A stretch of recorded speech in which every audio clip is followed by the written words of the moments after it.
Avec beaucoup de précautions, elle quitte lentement son emplacement. Elle, c'est la Madeleine repentante de l'église Saint-Nicolas, une représentation peu commune de la sainte. Des Marie-Madeleine comme celle-là, on en recense seulement une ou deux en France. Elle est allongée, mais c'est surtout qu'elle a cette tête en arrière avec ses cheveux qui recouvrent son corps. Et c'est ça qui fait que cette mise en scène, finalement, qui est un peu exceptionnelle en France. On retrouve une Marie-Madeleine qui est complètement dans cette extase remplie de l'émotion chrétienne.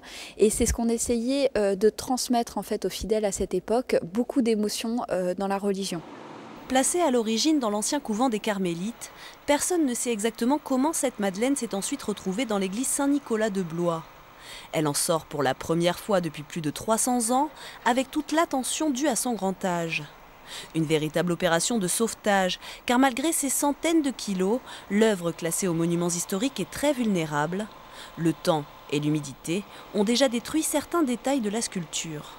La documentation nous dit qu'elle portait une croix au sommet d'un crâne, mais on n'a pas pour le moment suffisamment de documentation pour pouvoir restituer cette partie-là. Ce qui est important, c'est la dégradation de la pierre qui est devenue pulvérulente. Donc ça, on va le stopper et garder un état satisfaisant pour que la sculpture puisse retourner ensuite dans l'église.